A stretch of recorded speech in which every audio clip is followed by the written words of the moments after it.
Christ is my focus. Genesis chapter 21, New King James Version. And the Lord visited Sarah as he had said.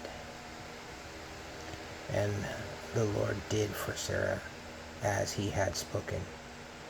For Sarah conceived and bore Abraham a son in his old age, at the set time of which God had spoken to him. And Abraham called the name of his son who was born to him, whom Sarah bore to him, Isaac. Then Abraham circumcised his son Isaac when he was 8 days old, as God had commanded him. Now Abraham was 100 years old when his son Isaac was born to him. And Sarah said, God has made me laugh, and all who hear will laugh with me. She also said, who would have said to Abraham that Sarah would nurse children? For I have borne him a son in his old age. So the child grew and was weaned, and Abraham made a great feast on the same day that Isaac was weaned. And Sarah saw the son of Hagar, the Egyptian, who she had borne to Abraham, scoffing. Therefore she had said to Abraham, cast out this bondwoman and her son, for the son of his bondwoman shall not be heir to my son, namely with Isaac. And the matter was very displeasing in Abraham's sight because of his son. But God said to Abraham, do not let it be displeasing in your sight because of the lad and because of your bondwoman. Whatever Sarah has said to you, listen to her voice, for in Isaac your seed shall be called. Yet I will also make the nation of the son of the bondwoman, because he is your seed. So Abraham rose early in the morning, and took bread and skin of water, and putting it on her shoulder, he gave it and the boy to Hagar, and sent her away. Then he departed and wandered in the wilderness of Beersheba. And the water in the skin was used up, and she placed the boy under one of the shrubs.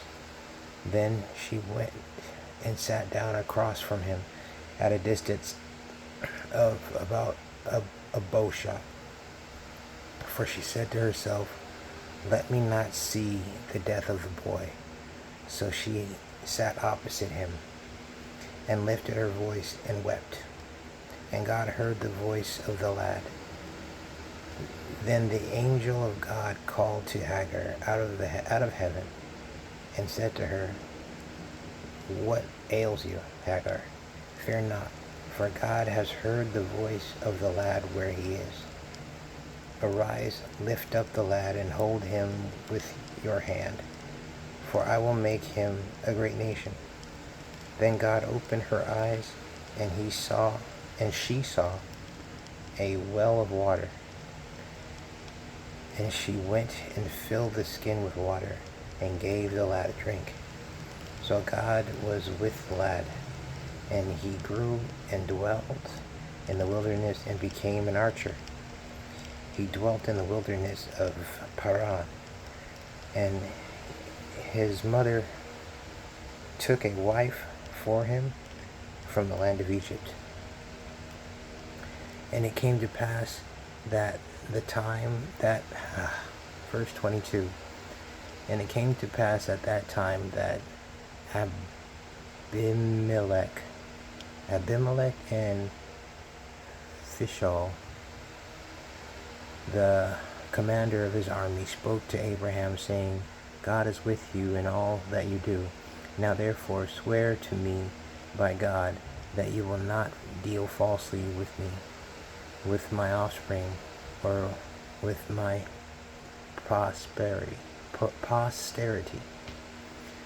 but that according to the kindness that I have done to you, you will do to me and to the land in which you have dwelt. And Abraham said, I will swear. Then Abraham rebuked Abimelech because of the well of water, which Abimelech's servants had seized. And Abimelech said, I do not know who has done this thing. You did not tell me, nor had I heard of it until today.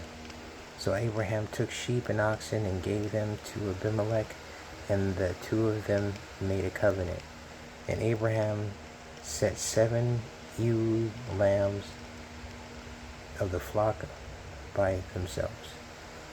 Then Abimelech asked Abraham, what is the meaning of these 7 ewe lambs which you have set by themselves? And he said, you will take these 7 ewe lambs from my hand, that they may be my witness that I have dug this well. Therefore he called that place Beersheba, because the two of them swore an oath there. Thus they made a covenant that at Beersheba. So Abimelech rose with Phishol, the commander of the army, and they returned to the land of the Philistines. Then Abraham planted a tamarisk tree in Beersheba, and there called on the name of the Lord, the everlasting God. And Abraham stayed in the land of the Philistines many days. Genesis chapter 21. Christ is my focus.